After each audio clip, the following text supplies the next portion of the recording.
Alright, so who wants to do the count? I'll do the countdown. Who wants to do the intro? Make Taylor do it this time. What am I doing? Cool. The intro. Oh. Fine. I'll just say, hey. Right. That's it. With the No, count throw. included. Don't be a hack, just introduce us. Don't you want to make it as a streamer? You gotta learn how to do this shit.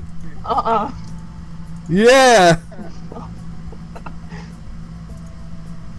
Alright. You need to upstage us on this show with thinly veiled insults baked into some vaguely entertaining intro. That's how it works. Yeah, but I'm not good on the spot. If I had like a couple hours to think about it, I could probably... Hours? You're introducing a fucking group of 4 man-children and lady fucking ranting about video games. Just watch an episode of Whose Line Is It Anyway? She does, that's the worst part. Alright. 5, 4, 3, 2, 1. Hello everyone, my girlfriend is too lily-livered to do the intro, so I'm the one in charge. That was a very loud I'm in charge. I gave Taylor the chance to debunk me, but she didn't take it. It's Loud in Podcasts. This is a show where we rant for an hour to an hour and a half about media. I'm Yep. Chris. I'm joined by Eric. Chris. Hey! Also known as Hey! I'm doing the fucking intro, Eric. Hayes for horses. This is all I have. Don't take this from me. Yeah, you already know it's fucking Eric because he jumped in. Yeah, I'm joined by Chris, aka Ferox, Fucking guy. and Taylor, who was too much of a chicken to do the intro, and has granola throat. I actually do have granola throat. I told you granola throat is a thing. So I yeah, misplayed. let's get into it. What are we complaining about first? Oh, wait, I actually just remembered I have one thing that will take like 10 seconds. I just remember I can't be here. Who is calling me now, Mom? Okay, Mom. Mom, I'm doing a podcast. yeah, don't stop calling me on my phone. I'm doing big people things now. Fucking, there was another round of playoffs in the Overwatch League last night, and New York won again for the second time in a row. So, that's my news. Thank you, Taylor, for telling us what the Overwatch League website already told us. No, Are you a it's fine. chicken or an owl? Come on. I still feel like Al should be about Harry Potter, so. I still feel like Chris should stop making puns for the rest of his life. Well, that's a fair. But how else will you be visited upon by this undue agony? I don't know, life's pretty bad on its own. Alright, so what were we talking about first? Let's talk I about know, I have to compose myself and like be your guys' friends again. I started the intro in my be mad at everybody character, and I'm like still trying to come down from it. Why pretend now? Good point. Yeah, what's your problem? Anyway, yeah. Piece of shit. So yeah, Oh my god. first topic. Let's do this before I start yelling again. Oh, let's talk about Dead We'll go Cells to your- first. Okay. Oh, you want I to was do gonna Dead say Cells we do first? Chris's topic first, Yeah. but we don't have to be nice to him. Nope. He yelled at everyone. Yeah, no, So, me and Eric have been playing a shit ton of Dead Cells. Isn't it Eric and I? I'm being casual. I'm not trying to intellectually dunk on our fans. Okay. What fans? Yeah. Chris, do you have any, did you bring in one? Not with that attitude. Okay. My bad. But anyway, yeah, and like, dude, Dead Cells is like the perfect example of an early access game. Now, I want to go on record saying I think early access is the stupidest shit on the planet, and you should be somewhat ashamed of yourself as a developer if you use it. In my opinion. No, seriously, like it's a way to like have your beta testers pay you, and I think it's shit. but I will purchase an early access game on one condition. If the game is already in a state where if development were to completely halt, I would still purchase the game as is. I'll buy the game. Because it can only get theoretically better. So, good examples of that have been Dead Cells, Slay the Spire. What other good early access games have I bought? I mean, there have been a few. And there have been disappointing ones, too, where I'm like, okay, this seems like it's got its shit together enough for me to spend money on, and no, it doesn't. But, I mean, for the most part, I won't even consider taking the risk unless it's, like, already, like, a good game that's pretty much put together. For the most part. I don't know, do you guys have any, like, criteria? So, like, for me, it's mostly if my friends are going to buy it, because I really don't care if the game's really good or really bad. If it's playing with friends, it's going to be fun. Right. But what I want to talk about with Dead Cells is that, like, as a game, I've been... So, this is Castlevania type of games. And it's a roguelike Metroidvania. The last one I played, I think, was Portrait of Ruin. No, Order of Ecclesia was the last one I played. And the problem with this game is, Castlevania games, I'm very methodical when I'm playing. By the way, you're cutting in and out. Oh, okay. Well, let me repeat that. I'm very methodical when it comes to playing. Right. So I will take my time and just scour the land for every little piece of loot I can get my little grubby hands on. Yeah, I'm the same way. But with Dead Cells, it incentivizes you to move as fast as possible, much like a Sonic.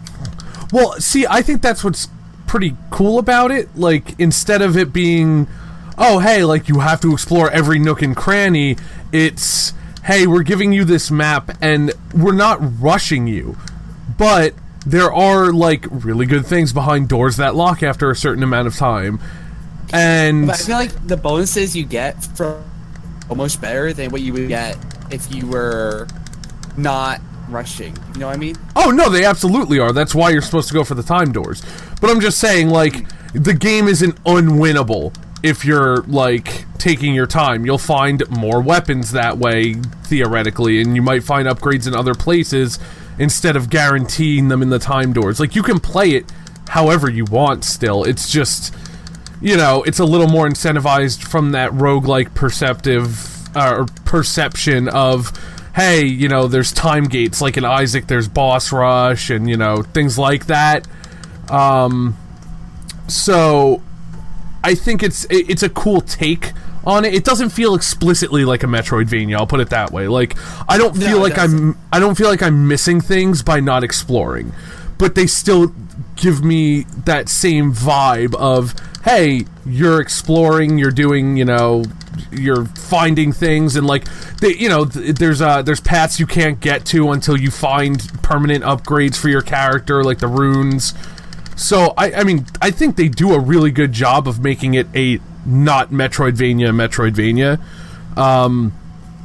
And dude, I was like, this game's already really good, you know, when I bought it, like, I don't know, last year.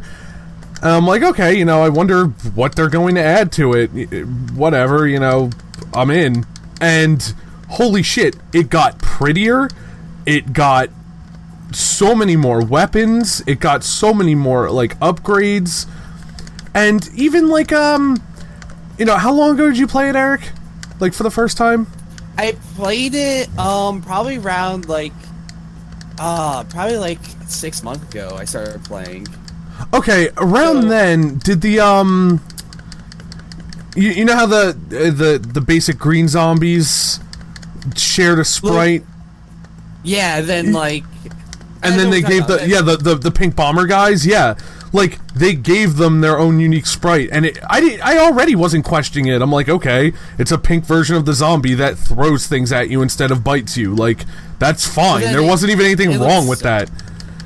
They look so nice afterwards. Yeah, like, they gave them such a unique sprite compared to the zombies, and I'm like, okay, like, the devs are really busting their asses. So, I don't know, like, they're a very good example of early access, even though I still don't like it as a tactic in general. I think if you're going to support a dev with early access, the Dead Cells guys are definitely worth it, you know? Like, the game is already fantastic. And... Oh, 100% agree. The thing I never understood about fucking early access is, like, okay, the BioShock devs made a new game. Or some of the devs or something. Yeah, I'm really excited. I just heard about What is it called? The Age of Brass or something? Yes. And it's like, it's a first-person, action-adventure game where you have a whip and, like, there's, like, crazy monsters and shit. And I'm like, this is awesome, especially from, the devs of BioShock, which is one of my favorite games. But, like, the new update adds the final boss. And I'm just sitting here like, what the fuck was I supposed to do before that? If it's an engrossing single-player adventure, why the fuck would I buy your game before it's done? I'm not as generous with early access as you guys. Oh, so that's are. a full game they released without the final boss. Pretty much. They were just adding things to it. Hang on, wait, was this not in early access, the Brass game? It was! And they just went live with the final boss. Yes! Which is exactly why I'm saying, like, I think early access is just a fucking disgusting way to market your game. Like, and I'll admit, I skimmed an article on it, I by no means know the entire story, but I still don't know how else I would take it, Age of Brass leaves early access, update adds final boss. How else am I supposed to read that? Yeah, I mean, this is kind of my argument where early access is basically just a way to sell incomplete games as if they were. And you don't have that extra veneer of immunity to criticism because it's early access. I agree. While it's not even... I can't even say it's not feature complete because how often is that even the case with those kind of games? Well, see, okay, here's the kind of games I do support early access for. Again, even though I'm not a fan of the model in general, I think roguelikes or roguelites are a good way to make that more of an okay system, because every run is supposed to be its own thing. So, like, if you add a new final boss, you're not spoiling a narrative, you know what I mean? Like, whenever the Isaac devs added a new boss, it wasn't like, oh, this is really underhanded, you should have had this in the game. No, it doesn't matter because, the story is really cute as a feature in Isaac, but it's Cute, question mark. Cute, I mean, as a feature. Like, Ed did a really good job at, like, making a very minimal story, but it's, by nature, a story that you don't have to see all at once. You can have to make minimal stories. How else is Matt Pat gonna eat? That's very true. But, like, with roguelites and stuff like that, and, like, another one I bought was Road Redemption, which was a spiritual successor to Road Rash. And, that didn't really have a story. It was, hey, there's, rivaling motorcycle gangs, and you have to, like, get to the other side of the country first. Like, so all they could do would be to add, remove, tweak features. That's really not going to be a huge deal. But if you played a game like BioShock without parts of the ending, you're just going through the game that's incomplete, and you're not going to, like, get the same impact as if you went through the complete game. Yeah, it sounds like there's just an argument to not do anything narrative related on early access. Yeah. And I don't know. To me, single-player games have always been a package deal, And I've always thought this, like, with multiplayer games or, like, non-narrative single-player games, you could play them in chunks. You could play them, like, if you play a demo versus the final version, it's not going to be as big of a deal. But, I don't know, single-player narrative games are kind of a whole deal if you play an incomplete one. Now, if you play a demo of, like, Metal Gear Solid, that's what got me into the series, is the first game's demo. It wasn't incomplete, you just played the first part and they said, okay, you can't play anymore. But it wasn't, like, a different game. Yeah, and also that was the demo, not the paid version. No, but I mean, like, it doesn't spoil the feeling of the narrative. It doesn't feel incomplete. It just feels like you played the first level. You know what I mean? Versus, okay, oh, well, in the full game, like like, okay, I played Metal Gear Solid. I didn't play Metal Gear Solid without the alert system. You know what I mean? I think I get what you're. I think I get it now. Yeah. Yeah, I played an actual, like, you know, the demo was the finished engine and feature set of the game. They just only gave me complete iteration of a portion, but it wasn't just like a portion of the features. Right, exactly. That's Okay. exactly what I was trying to say. Thank you.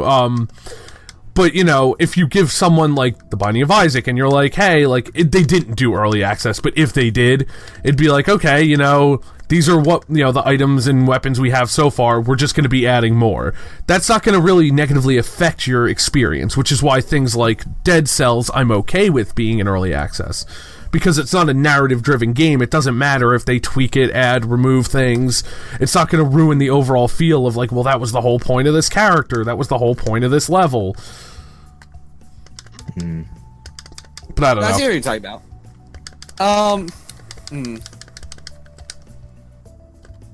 Not really sure where to go from that. But I just know think what, Dead it Cells is a reminds- good fucking game. What, Chris, go on. it really is a good game. This just, I don't know, maybe I'm old. The whole idea of a demo not needing to be representative of a feature complete part of the game just makes me think back to the original Crysis. When it wasn't murdering PCs left and right, you got a demo of the first level, and it came with a map editor. Yeah. Yeah, it did.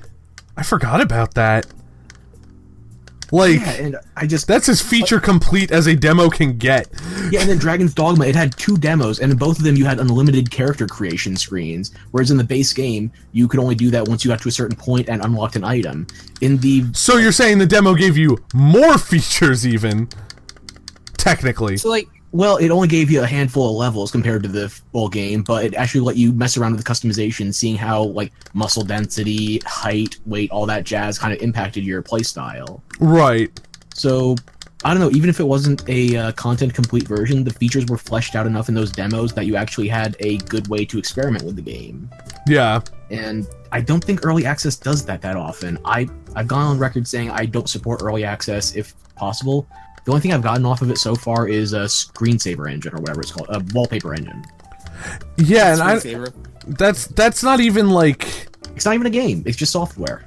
Well, and software is kind of always changing anyway, so to put it in early access is kind of weird to me anyway. I love Wallpaper Engine, but, like, I don't know, like, it seems kind of like a weird concept to put it in early access because it works. Like, it's just it's software that works and will be But the updated. achievements are based on it crashing, so...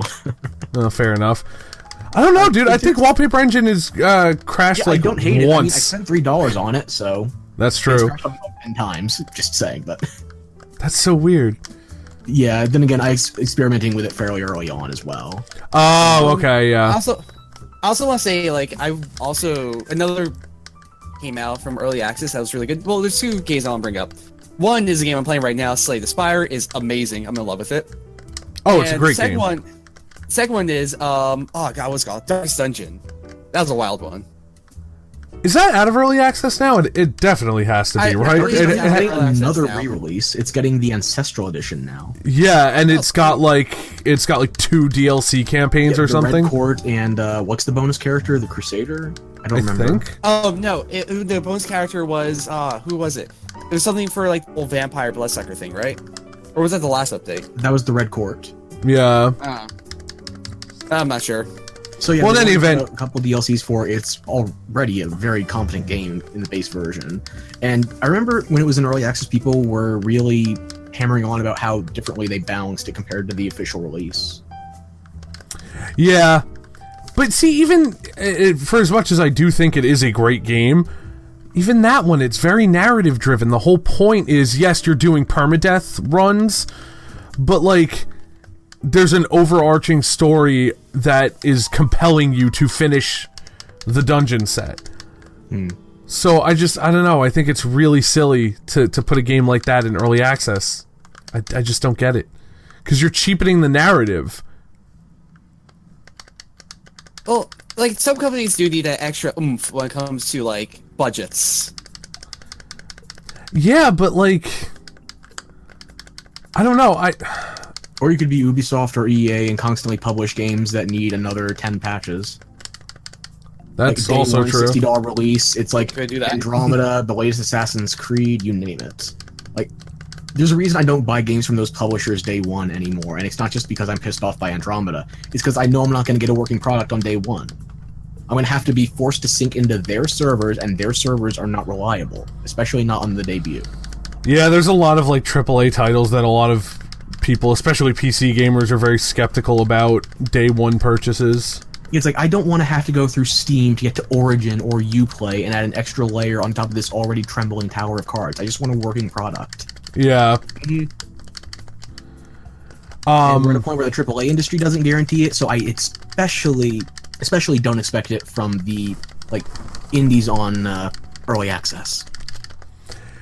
Yeah, I mean, and I do feel for them, like, you know, having budget restrictions and things like that, but there's no perfect way. I just feel like shitting on... I mean, yeah, you're giving people the option. No one has to buy it. But the problem is then, you know, if it doesn't do well, it's like, oh, well, enough people didn't buy our game, and it's like, no, you didn't have a game that was done, so I don't buy unfinished games. Do I have to apologize for that? Sorry, Yeah. not sorry. I don't remember the name of the devs. Help me out here. Ark Survival Evolved? Oh god, who cares? Their game is terrible. This is the thing, though. It's like, not only did they ramp up the price coming out of early access, but they were already selling DLC while in early access, and they were not addressing community feedback just to get the base product functional. Dude, a friend of mine bought that game because he's like, this looks fun, like, it doesn't look like anything that has to be out of early access for me to enjoy, because it's just like, you know, a non-story driven game. And I'm like, you know, that makes sense. And he's like...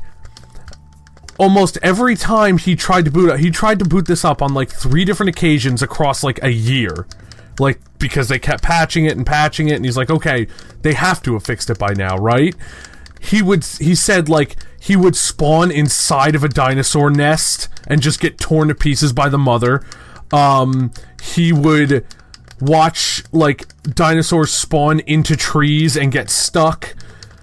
And, like, these things happened every time he played over the course of, like, a fucking year. And yet he said the same thing. He's like, I noticed they were adding DLC, they were adding, like, new content, but they weren't fixing the content that was there, and the game was literally unplayable. Like, it's one of the games I've for a while, but I've heard, like, back and forth on if it was worth getting or not. And it seems like consensus, oh my god. Consensus idea is like, don't touch it.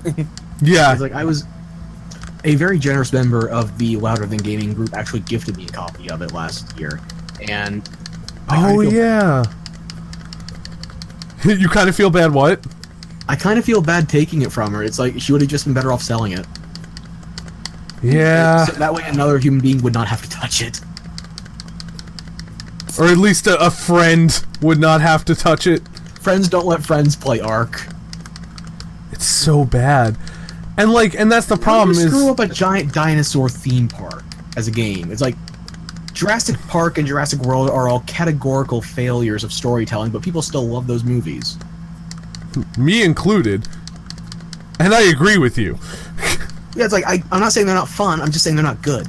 Exactly. People love them. Because fucking dinosaurs. Exactly. I have a Carnotaur on my top library shelf. He does. I've been there. I've seen it. I see it with my own eyes. With me own eyes. Yeah, like, I don't know, man. Early access just, it's... I'm okay with it if you want to spend your money on it, that's fine. But as the dev, you have to understand that this is your risk to take. That, like, a lot of people do not want to buy a game to be a beta tester for it. Like, I remember back in the day, I was like, man, beta tester must be the best game. A beta tester must be like the best game job in the world. yeah, and it's like, Nowadays you're like, oh, I pay for it. it's such a good job, I want to pay to do it. Wait. And the other issue is like, I mean, I don't know if this is going a little too far, feel free to reel me in, but I feel like it also blurs the line between like games being okay to patch all the time. Like okay, with games being early access and people buying them and yada yada, it's like, oh well, you weren't mad at them when their game was like terribly balanced and like not patched and things like that. Why can't we release a full game and just say, oops, sorry, like we didn't fix that yet, we'll fix it now? Like You know, it is weird, but I actually have a real life example of this. The new God of War game. I installed that on day one, and it was already on version 1.11. I haven't gotten to play it yet, but I've been updating, and it's already up to in the 20s, like 1.25 or something. What? That game's basically been getting a patch per day since it came out, and it was already patched 10 times past the gold version that launched. Like, why? I don't think what was even wrong with it. It's nothing in the notes. It's just like, That's wild. I don't even know how to describe it. Well, it's funny because, like, yeah, on one hand, like, that's awesome that they're, like, really on time with their updates, you know. Oh, no, for sure. Also, my computer reset itself. Hello. I don't know if you noticed, I laughed. I didn't hear the noise. I didn't hear the noise. I Yeah, noticed. It reset itself. Nice. Completely off topic, but I think I might have made the strongest defect build in history. What are you using? I'm watching it right now. You're channeling the iris to the nth degree. It's insane. I started off with Mummified Hand, and I have nothing but powers, and I have Thunderstorm. So you're just playing fucking everything for free. Yeah, and like by turn 3, I'm doing like 200 damage per turn, and it feels good. It feels good. Man. I can't wait for one of your bosses this run to be immune to status effects. Oh my god. Like, really fast. Look at my stream, and you'll see the nonsense on turn 1. Also, I have unceasing top, so once I run out of cards, I get more. Are you recording it? Oh, I'm streaming. Are you recording it though? Because I'm playing Vector Man. There'll be a VOD later, right? Oh, okay. Yeah, it'll be a VOD. Yeah, I gotta see this. But anyway, yeah, like, I just feel like early access also encourages the whole dev cycle of like, oh, we'll patch it, like, I don't know, man. Like, why ship a functional product when you can fix it later? Because everybody else is fucking doing it, why not us? And also, I think it went both ways. Early access probably came about because of trends like that, and it further solidified the AAA devs continuing to do these things. If I had to guess. It's fucking gross. It's disgusting. Agreed. But is this the world we live in now? Well, and that's what I've been afraid of for a while, is that, you know, games have gotten to this weird point where it's okay to... Dude, I know, everybody's complained about this. I'm not new or interesting, but, like, it's scary, man, to have been playing games for as long as we have, and, like, yeah, some games end up sucking. It happens. Like... Yeah, I mean, not to give up the ghost on your next topic, but we're at a point now where the game-consuming audience is expected to consume the product regardless of whether or not it is functional on release. Yeah. No, this is actually a really good way to, like, lead into it. Yeah, you're just expected to deal with, you know, whatever's going on, however it is. It's like, would you buy a song or an album, whatever? I'm the only person on this podcast that buys music anymore.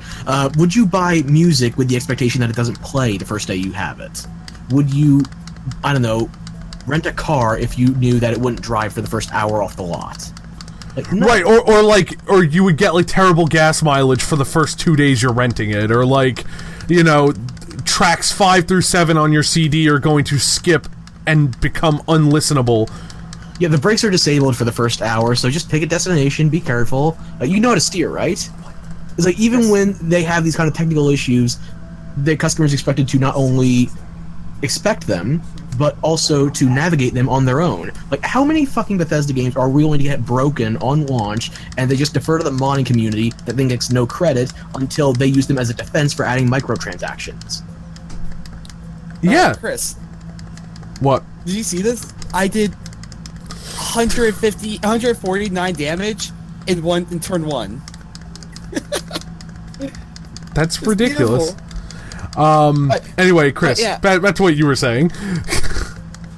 Sorry, I'm just amazed right now. You're giddy about your run. I totally understand. Anyway, like I said, no, what were you saying, Chris? I just left off at the games as just they're not treated like entertainment, which is meant to be consumed as is. It's an ever-changing thing. It's like the concept of live theater, or if you want to bring it back to music, jazz, or improv comedy. We were talking about Whose Line Is It Anyway earlier, where it's not reliably the same piece to consume every time. And for non-tech pieces, that makes sense. I mean, if it's a live performance art, then yeah, you would expect it, especially off of things like streaming culture. You do want something that is highly tailored to that specific instance. However, that should not come at the expense of a working product. Yeah. Yeah, I agree. So I agree. That leads very well into the next thing, which is the very interesting development of console repair. And Would you like to elaborate? yeah, I was gonna say, like, is it chiming in? What are we doing? Your topic, the floor is yours. So, I wanna bring up the article again real quick.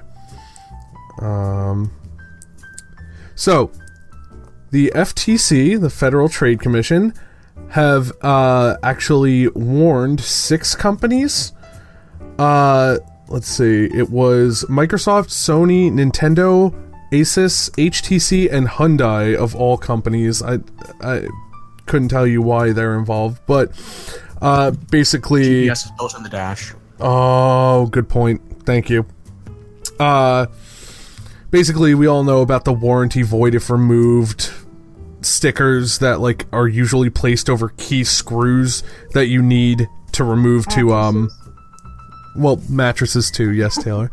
But usually, like, on a console or, you know, a controller or something, there will be a warranty void sticker over a screw you need to remove to take the controller or console apart. Yes. Apparently, let's see.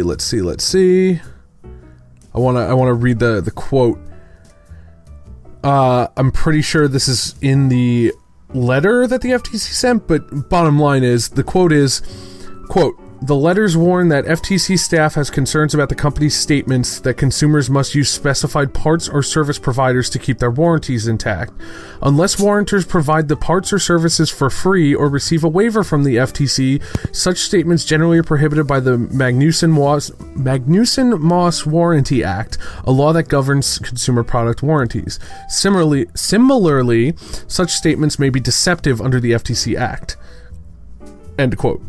So basically, like, it may be considered illegal to make people unable to open up their consoles.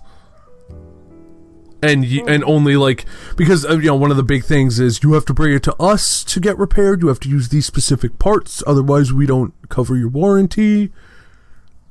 So this is making it illegal for us to open up our consoles? Yes, we will be allowed to. Oh, beautiful. Theoretically. I could have misread this or misinterpreted it. I'm not a lawyer by any means, but yeah, it's supposedly an FTC concern over using specified parts or service providers. Considering for the past 2 console gens, I've had to weigh in on every console at least once with repairs. This is long overdue. Oh, of course it is. Dude, I mean... ignoring the fact that it's been an illegal operation that's been carried on with no, like, punitive measures against the companies, just ignoring that for the fact that we should have the ability to tinker with our own product once it's in our hands. Well, that's the other problem, is clearly these companies have differing opinions on what constitutes your property. Look at Sony. You know, I'm going to look at Nintendo, because that was the one I had to do most recently when my family friend had some issues with my Wii U tablet, and I had to replace it because just getting it repaired by Nintendo was more expensive than an entire new controller. Seriously? Really? What was the price difference, if you don't mind me asking? Getting a brand new one, well, brand new from a... What I bought was $90 and it included a warranty.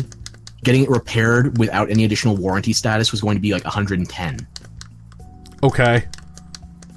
And keep in mind, that's just the Wii U tablet, not the entire console. Yeah. That's wild. That's ridiculous. Yeah. So, Nintendo did not have a friend in me on that occasion. No. I've always found it so funny that it was like... In every other aspect of consumer culture, it seems like, oh, you know, yeah, you get things repaired. That's what you fucking do. It's yours when you buy it. Yeah, but with electronics, like, it's been... I mean, again, I've said this on the show before, I feel like our lawmakers just don't know shit about technology. Yeah. It's very far behind. So it gets to the point where you're just like, do you guys realize how silly this is? And they're legitimately stumped. They're like, no, we don't. Please tell us. Yeah, it's like the Belgians that don't know the difference between the different loot boxes that are being legislated over right now. Meanwhile, one of the ones they have that is being threatened with potential jail time is identical to one of the ones that's being omitted because it was changed several months ago. And right. That EA timed their shit perfectly so that Star Wars gets under the radar while EA gets away scot-free while Activision Blizzard is under the gun. Yeah, they're probably loving that. Mm-hmm. Thanks, Belgian. Yeah, the Belgians... The Belgians? Too much Austin Powers lately, what can I tell ya? Hey, Chris, are you ready to see Death? Oh, God. I've become Death, Destroyer of Worlds. Oh, beautiful. Wait. Does it continue after he... That was quite a noise out of you, Eric. Yeah, that was interesting. Sorry, He's surrounded by balls right now. He has to make something. I'm like on the final boss for the first time, and I'm like literally smacking him around like a ragdoll. I thought you were going to say smelling. I'm also smelling him, I guess. Is it Donu? Does he smell It's, like donuts? It's Bird Boy, so he smells like... Feathers. Grasshopper? Feathers, yes. Oh my god, 15 energy. You can't stop this. With Unceasing Top. I love how we've stopped talking to listen to Eric, like... Now I got regret! Oh, boy. Lose, I We've guess? fallen off the topic train to just focus on Eric's OPOC. Oh my god, but you do not understand the power that I behold. Do you see this? Do you see this nonsense? I'm hearing the nonsense. Chris, do you see the nonsense? I'm looking at it. I don't understand, but it's a lot. I feel like I'm breaking the game. Chris, I feel like you would like this game. Yeah, maybe once it's out of early access. Oh my god. I could use a card game. It's beautiful. It's beautiful. Oh. Okay, so Yes, I'm going back to ignoring Eric. Eric, put away your O face so we can have a topic for once. Wait, I won. I beat the game for the first time. Yay! With the robot that people say is underpowered. They think he's underpowered? No, we'll talk about this later. Congratulations, a winner is you. Oh, beautiful. Oh. God, why is 50% of our cast the bad meme brigade? Because it bothers you. There's not all of us? No, me and Taylor are the good meme brigade. Oh, shit. Whoa. Wow, someone's fine. No, we're the good meme guardians. You're the bad meme brigade. Okay. Guardians of the quality meme, okay. Are you the raccoon? Or the tree? Whoa. That's racist. I'm the tree, though. Oh, you don't want to be the tree. Why not? No, trust me, you don't want to be the tree. I've read some shit about Groot, like... I'll trust you. Let's just say the movie was very kind to him in ways that the comic was not. Really? Yes, apparently, like, Why? I mean, this isn't a spoiler, actually. It's a pretty basic thing about Groot from what I read. In the comic, the reason that Groot says, I am Groot, and really nothing else, is because he's stiffening and slowly dying at all times. Really? Yeah. And So- when he dies and reincarnates as his own son, the condition is passed down, so... Basically, He's trapped in an infinite loop of dying slowly in front of all of his loved ones. That Nice. sounds amazing. Oh, it's metal as fuck, but like, you still don't want to be the tree. Oh, so what were we Did it talking not about all before? die slowly, just like that dancing tree? Yeah. We were talking about warranty voiding. But yeah, no, there's actually also that that So, double like, whammy with Sony, one of which might make me a cool few settlements worth of dollars. Really? Yeah, so basically they were doing a class action lawsuit that if you bought one of the first couple generations fat PS3, I have that. oh, you missed might the have deadline. window, then I put it in the group chat. a while Yeah. ago. But basically, you had an opportunity to submit proof that you had. That you'd made the purchase during the advertising window where they were telling you you could install a different OS other than the native PlayStation. Right, which would have been during that that model, and so all I had to do was give my my consoles. I have one for me and one for my dad, so I submitted both. We both like we talked about it, and we're like, all right, we'll both submit ours. And basically, you put in your model number, and they're like they said like you have to swear under oath that you would be willing to supply like proof of purchase, but I didn't have to when I actually did the form. Basically, you just submit your Your model number and your serial number. your model number, your serial number, and your PSN name, because I looked just to be safe, like because I forgot like when did I make my PSN account, whatever, yada yada. Turns out I did have emails from both Sony and my dad proving we both had our PSN accounts.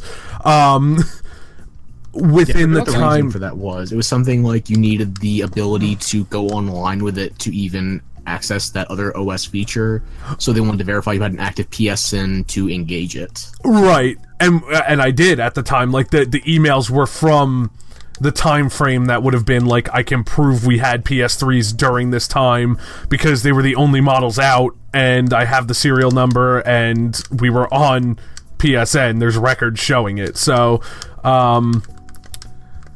yeah, we submitted that, and like you have to swear that like, and to be fair, I actually did know this at the time.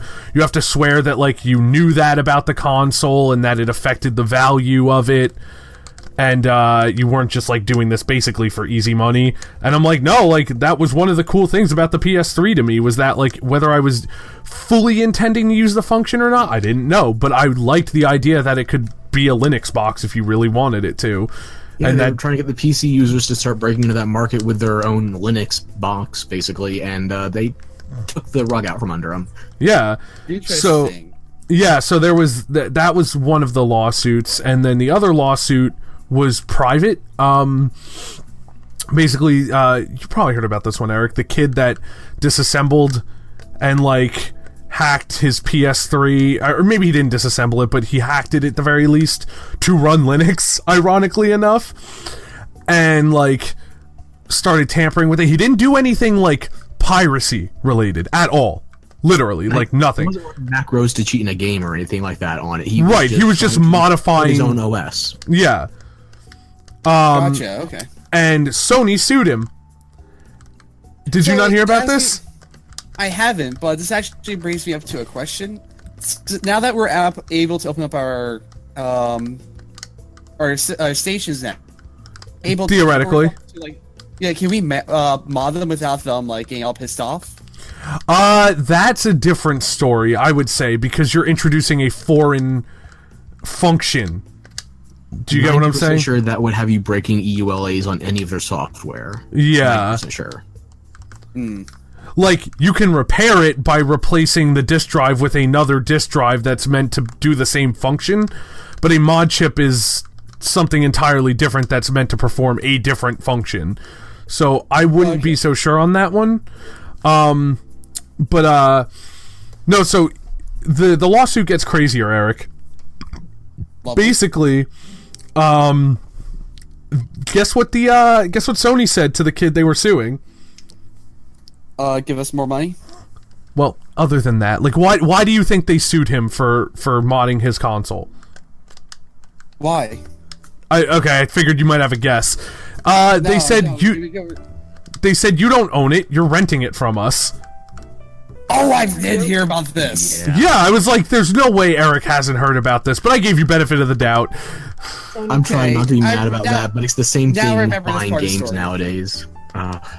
It's like how basically every game I've bought in the last, 10, 15 years has fine print on it that says this is a license to access the software within a pre-approved window or some shit. Yeah. Versus, you actually own the physical cart. Like, I think this happened ever since we actually went to CDs instead of carts. I could be wrong on that. I'm not sure, actually. Now I remember this story. How long ago was this? Oh, it was like years ago, but it's still a relevant case. And, it's shit like this that makes you think back to it. I don't think about that case all the fucking time, but things like this make me go back and think about it. Because I'm sitting there going like, hey, yeah, so what about that kid who got in fucking trouble for modifying his own property? Oh, wait, it wasn't his property? That overpriced Blu-ray player that you sold him for $599 US on launch. Yeah, he like, owns it. That's bad enough. Well, like, it's his. How right do they have to Well, do that? I'm pretty sure he destroyed them in the lawsuit, right? If I remember correctly. I don't know the exact details, but yeah, Sony did not walk away unbloodied. Smells like roses. Basically, if I remember correctly, the judges were like, how the fuck are you going to tell this kid he paid money at a store for a physical product and does not own it? Like, go away, Sony. You don't know what you're talking about. You're drunk. Give me your keys. You meth heads. Yeah, like... So, yeah. I bought the car at a used car lot, but I'm not able to pop the hood myself to check the problems, or I have to bring it back to the lot. Right. Like, if you were leasing it, that makes sense. Part of the agreement is, hey man, repairs are taken care of, just bring it to us and we'll worry about it. But when you buy a car... It's in their own language, the end user license agreement. You own it. Yeah. It's just they have lawyers that are very well versed in doublespeak to dance around that fact. Yep. That's disgusting.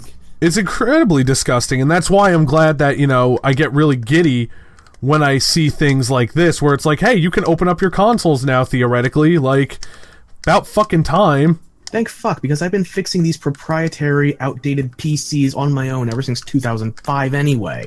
Exactly. Like, I mean, I'm sure most of us know, like, or at least, in our little circle, we know what we're doing and we could fix a lot of this stuff. I mean, we've modded our share of consoles, we've built our repaired, built our own PCs. It's like, when something goes wrong, we gotta fix it.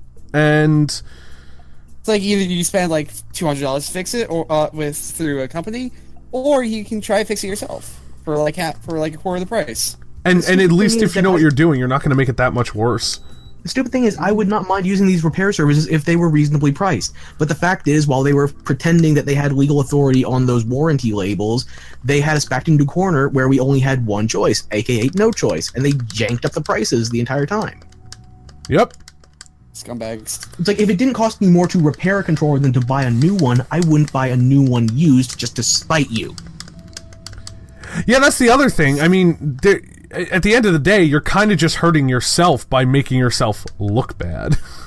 So, like, but what is their end game from this? Is it just that they don't want people messing with their hardware?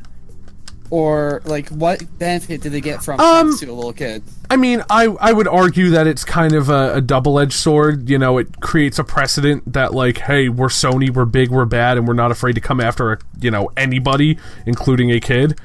It reminds me of when, like, I think, like, a little girl was sued for downloading music online. You could go with the UK cases where a girl was fined $150 for opening a lemonade stand on her front yard. Yep.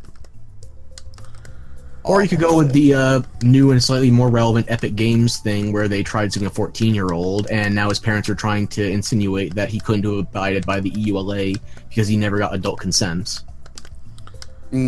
Yeah, that's right. Yeah, they're suing him for cheating, right? Yep, and meanwhile they're showing that the ESRB has no binding authority while we're actually in the middle of the Belgian case of loot boxes, and the ESRB is one of the forefronts fighting that, based on the rating system. So Epic Games may have accidentally screwed over the rest of the loot box gaming. Wait, say that one more time? Basically, the ESRB was so easily violated that a child was able to be charged as an adult in a lawsuit. It's been walked back since then, but the parents, as part of their defense, are saying that he could not have consented to the EULA of Fortnite because he was not an adult and they didn't give consent, which means that Epic Games is not able to press charges on him for violation of EULA. However, that same EULA is what allows the transactions to stick when it comes to loot boxes. And people are also using the ESRB rating system as a judge of authority when it comes to entering these games. Like, M-rated or AO-rated games should be permissible with loot boxes based on the age rating and how you would be legally of age to gamble, even if it were to be considered gambling. Now you have people openly violating the ESRB, which is not legally binding, but it's been a self-imposed authority in the industry.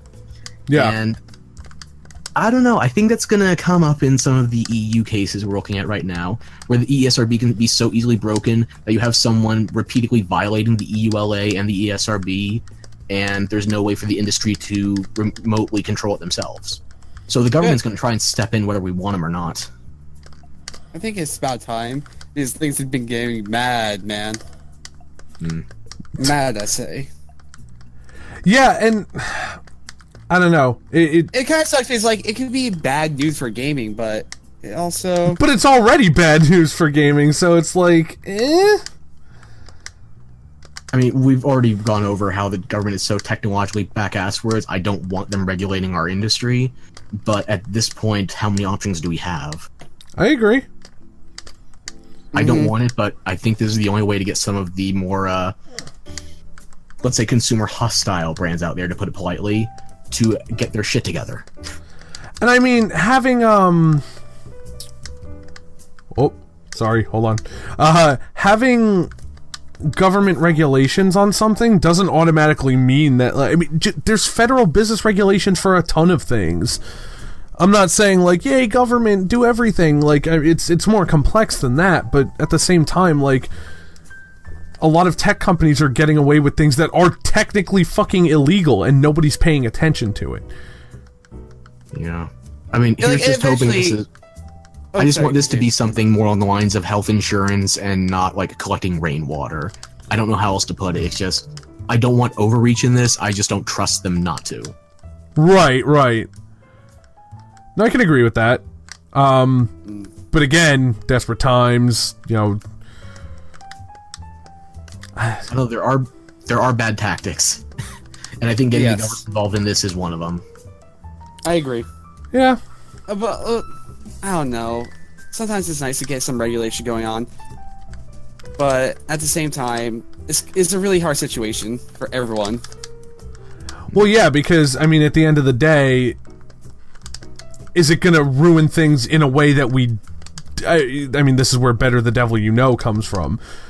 How are they going to, like, fuck with things? Is it going to be in a way that's, oh, well, okay, this is kind of what we expected, or is it going to be, uh-oh, wait, you're saying what about we can't buy games, or, like, something like that?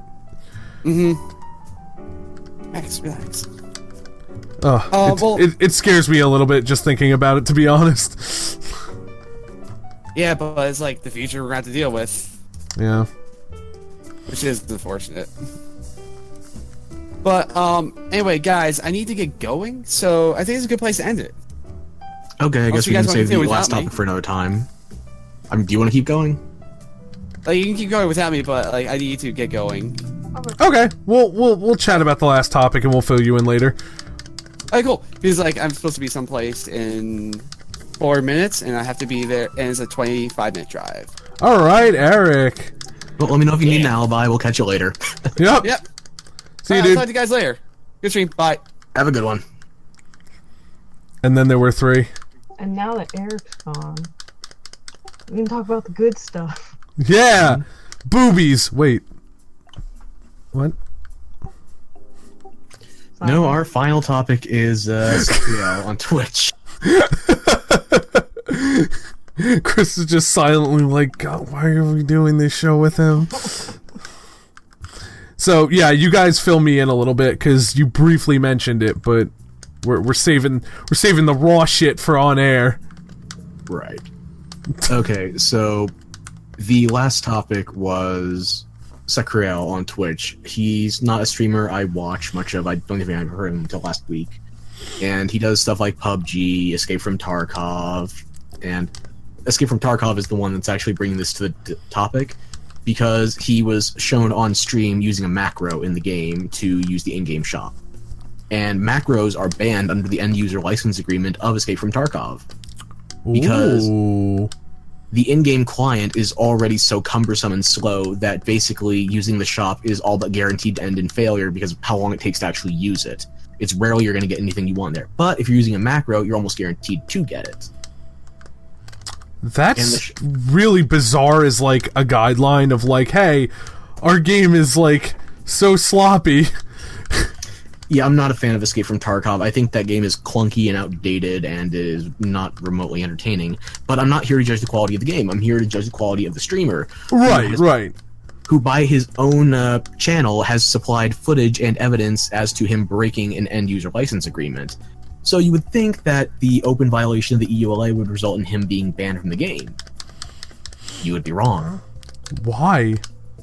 Well, I'm going to actually refer to his manager on this one, or at least his community person who was addressing the topic when people showed him about the macros being abused and wanted to know whether or not any action was going to be taken against the streamer on it. And he said, I don't think he was doing it to be malicious. I think he was using it to make a point. Okay.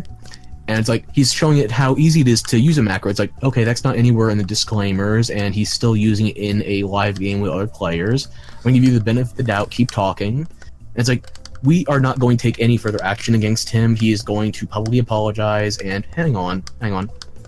He violated the end-user license agreement in conditions that would have any other player banned. So, is he or is he not being banned? Yeah. And then you find out that he gets like 500,000 followers on his stream, and it's like, oh, okay. So this is just too big to fail all over again. Yeah, basically they're like, oh, he gives our game exposure. Yeah, Escape from Tarkov, those devs aren't weighing in on this at all. That community guy, I think his name is Clean, starts with a K though. He is just wallowing in his own roundabout. Oh, wait, I'm sorry. I got a little bit confused. Twitch said they're not banning him. Yeah. Neither of them are going to ban him. Right. So okay, no, I'm sorry. I was thinking like, oh yeah, the game devs aren't banning him from the game because he brings exposure to their title. But oh, Twitch, yeah, they could also ban him, couldn't they?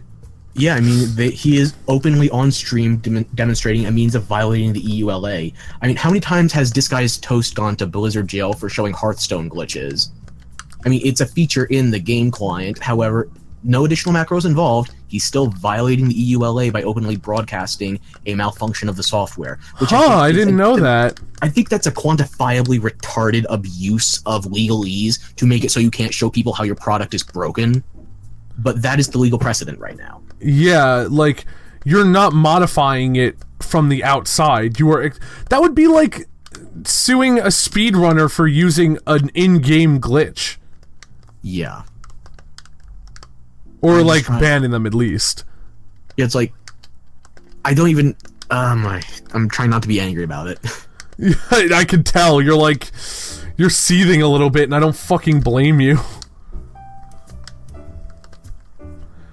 Not like Twitch is they gotta show some backbone here. Yeah, I would encourage Twitch to actually enforce their guidelines, because like we said last time, we're still able to find titty streamers on there, and I don't see anyone striking them down. I've seen them with my own eyes. They're not actually enforcing those cases, by the way, where they said they would remove people based on conduct not taken off of Twitch. So, not taken from, not... I swear I speak English. Content that is produced not on Twitch that can be a bannable offense on Twitch. Right. That's in their guidelines, and they're not enforcing it. And I think that's because they realized that there is no way of actually enforcing it in a sane manner.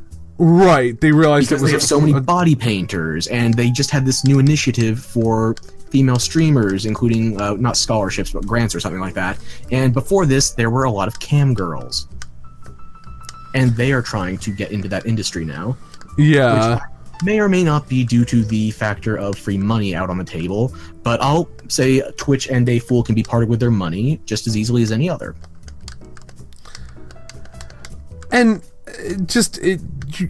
any company that has guidelines and then just says, yeah, no, we're not going to follow it this time. Like, you don't have to be harsh every time, but at least be consistent.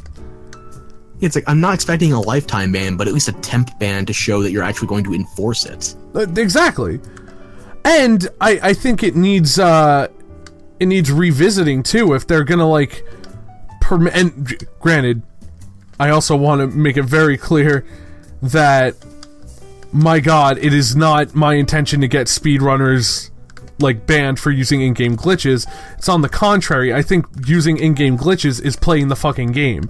Using a macro is using modifications that are external to the game. Yeah, and I come from a generation of MMO players where I was almost kicked out of guild because I didn't use add-ons and macros. Like, oh yeah, what was it? Burning Crusade or Wrath of the Lich King? It was one of those add-ons for World of Warcraft. I was demonstrably slower at healing than my companions because I refused to install those. And this is on top of the fact they already tried kicking me out because I was going too slowly to read quest text. Like, what? Who's not skipping the cutscene? Me. That would be, yeah. So yeah, on top of that, it's like, depending on the game and especially depending on the platform with streaming nowadays, there's this expectation of not just the game being the there's software other than the game involved in the process. It's like those performance reviews that of course have to factor in the streaming. And oh my, this is just a whole needless kerfuffle right now. Yeah, I think having guidelines is a very it's a slippery, well, no, I'm not even gonna say slippery slope. That's not what I wanted to say. My brain just said, hey Chris, this is the fucking term that people use. It's a delicate dance because you have to remember that, you know, this isn't just something that looks good after a boardroom meeting. You have to enforce this. Yeah, and also you can call me conspiratorial on this one if you like, but I got money on it that says the reason they stopped enforcing that, like, content not posted on Twitch thing is because they started getting more political activists that also had lurid pre-careers, like Zombie Hunter before she was on Bully Hunters. Right. Or was it Zombie Unicorn or something like that? Who cares? Oh, She's Bully terrible. Hunters. Whoever decided to be part of Bully Hunters, and I am judging them for that regardless, that girl. Yeah, bad.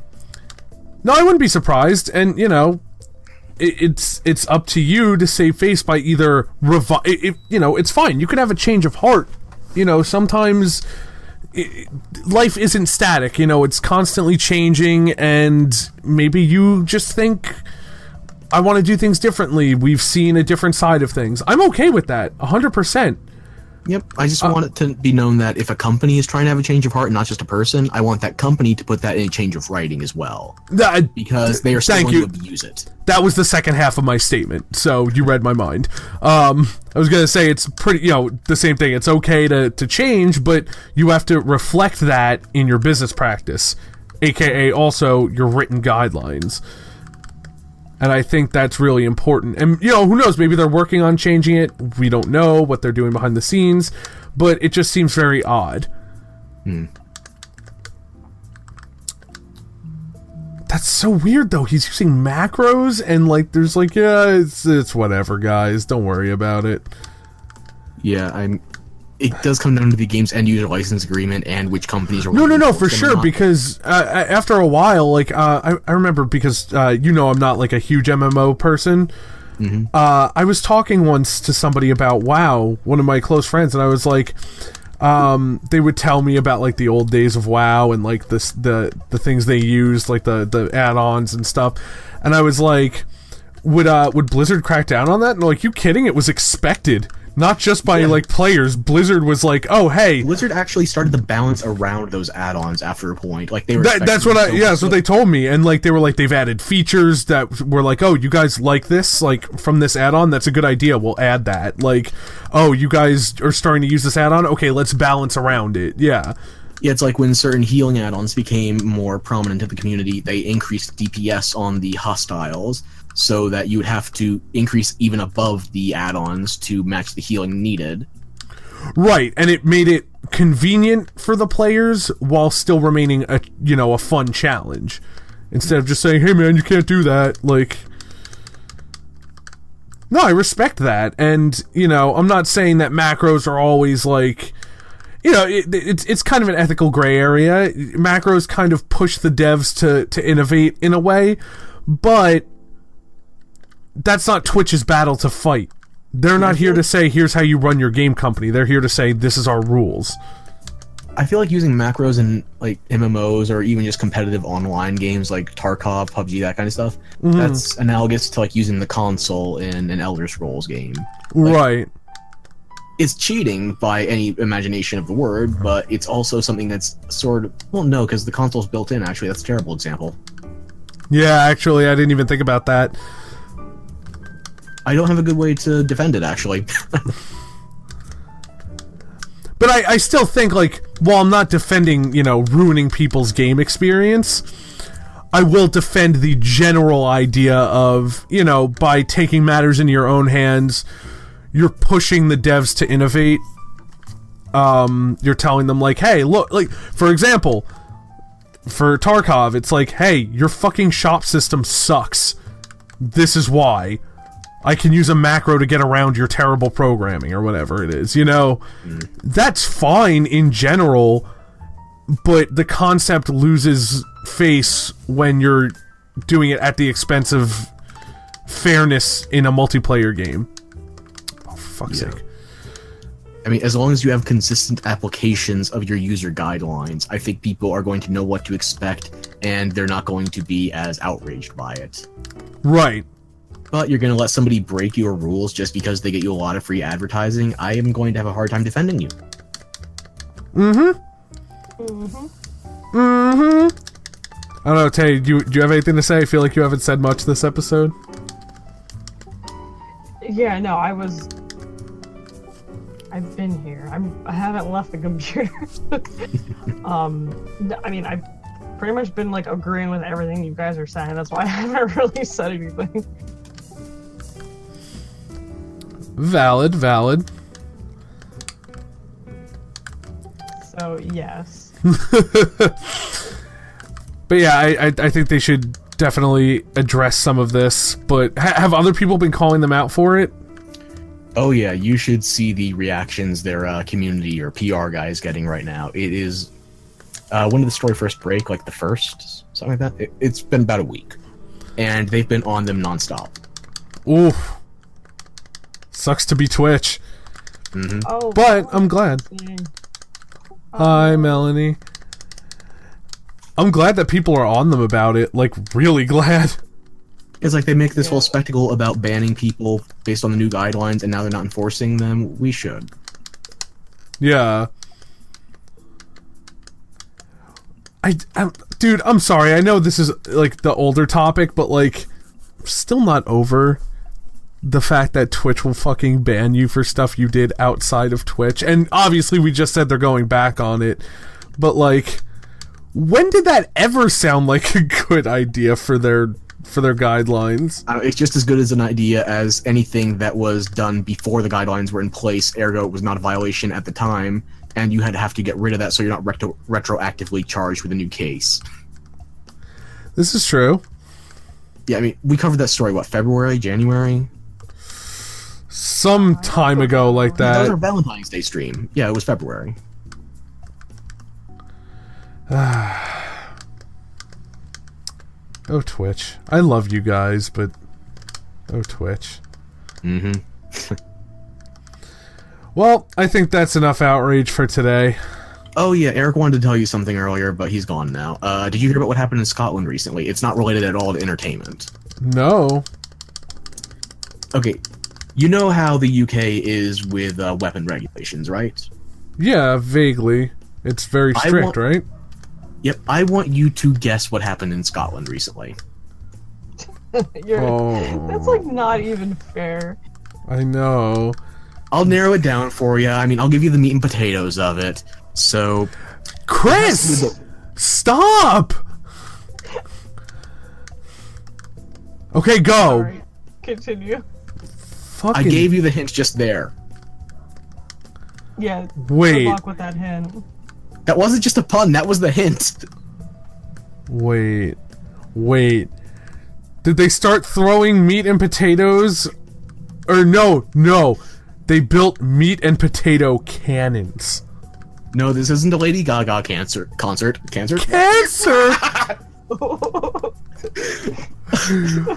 Woo! Okay, I'm gonna keep that one. I have more music to describe like that. No, I'll save you the guessing now. Basically, a developmentally challenged Scottish man was arrested and put behind bars for having a potato peeler in public because it counted as a bladed weapon.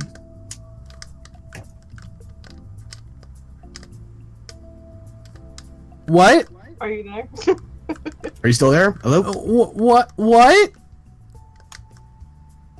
Are you in disbelief or did you not hear it? I wish it was the second one. What? Why? I don't know. We're all so preoccupied with potato peelers that we're neglecting the fact a man whose songs literally declare him God is being humbled by the endorsement of Darth Cheeto, the latter of which is now in the running for a Nobel Peace Prize by virtue of belligerently tweeting at a tubby ball of human rights violations and false poop narratives. All of this taking up headlines while Montazer Zaid, a journalist whose sole claim to fame is chucking his shoes at President Larry the Cable Guy, which by the way did literally zero damage to old W like the biggest bats full up R and you can muster, is running for president of Iraq. A B-list Bronze Age comic villain is within spitting distance of commanding a turbulent Middle Eastern nation while we pretend North Korea isn't lying through their teeth about peace and nuclear disarmament with their southern allies. We're trading Dr. Doom for Dr. Evil, and no one is batting an eye as we demonstrably enter the best timeline. Thankfully, the North Koreans will be too busy either maintaining this ruse of short-lived peace or returning to something resembling a healthy body mass as their Lord and Annihilator welcomes the open embrace of the Western superpower, that is McDonald's. Homefront will stay safely in the fiction category for the foreseeable future. You are so lucky that was funny. What did I just hear? Oh You my are God. so fucking lucky that was funny. Holy shit. Because I'm literally about to punch one of you over politics during a fucking gaming podcast. Or rather, a media podcast. So you're lucky you related it to fucking comic books, too. I'm not going to just throw it out there for the sake of throwing it out there. I mean, as fun as Annoying You is, I do want to make it entertaining. And that was about two paragraphs of politics, so... Yeah. Oh my God. God fucking damn it, Chris. So anyway, welcome back to the Not Razor Fist show. That was a lot of words. Yep. Yeah, Taylor, it was. That's how talking works. Our world is a very confusing yet awesome place to live in. Every day's a gift. Every day is a gift. Mm-hmm. Oh, fuck. So yeah, we may just have supervillains in our lifetime. Does anybody want to get Megabots in the chat and make sure the giant fighting robots are still on our side? Oh, speaking of which, BattleBots is getting its second season. That's right, I forgot. Wait, I thought it was canceled. Bitch, you were wrong. I thought it was you that told me it was canceled. Bitch, I was wrong. And I'll admit it. I'll happily admit it. No, yeah, my parents had the TV on the other day, and it was on Discovery, and it was like the fucking announcer that makes all the awesome fucking, like, fight intros was, like, rambling for 2 minutes, and then it was like BattleBots Season 2, etc. June. Wow. Yeah, I'm fucking in there. Chris, did you watch the first season? I don't think I did. No, I was busy with Megabots at the time. But one of those was actually good, and it was That's BattleBots. You're not wrong. You should go back and watch the first season. You know, I'm gonna watch the first season now since they're bringing it back for another one. Sure. Yeah. Let me know, like, I want, like, live updates, because I saw the whole thing, so... Yeah, I mean, you probably saw me losing my mind during that Megabots fight, and Megabots was unfortunately Megabots. Yeah. Even then, Yeah. I still felt like my inner 9-year-old was coming out for fun. Oh yeah, don't get me wrong, like, I tried my absolute best to, like, have as much fun with it as possible. I just, like, kind of couldn't, unfortunately. It's like Eric and I were hanging at the time. We mixed out a bunch of experimental hot sauces and chips with it and everything. And there were so many parts we... Despite the roboting, I think I caught that. Experimental hot sauce and chips. Yeah, I mean, it was the dumbest thing, too, because the way we were concocting them, we actually had our hottest sauces neutralize each other. So the sauces were actually the weakest things. That's so bizarre. It's also a good reason why you should never use a cheese base. Yeah. I mean, it's already a base in and of itself, so it's going to counteract the acid qualities of the spices. Right. We learned it the hard way. Or the So anyway- not hard way. Yeah, so don't try to teach yourself cooking just to watch giant robots fight. It's not worth it. That's the weirdest advice you've ever given me, and you've given me some weird advice. It's still applicable, though, isn't it? It is. But we it's go. still weird. I like it. Keep it up. Keep up the good work if you want that raise. All right, I'll go up to $0.00 per hour. Exactly. That's the kind of dedication we need on the team. Yeah! Alright, well, that was a very good show, actually. I'm very happy. We got to talk about EULAs and EULAs, but in totally different ways. Eulas, and Dead Cells. You and Eric had fun. Alright, guys. I'm still a little engrossed in the Shinobi level, so I will end the show in a second, but dude, I've lost so many lives on this fucking level, I'm pretty ashamed of it, actually.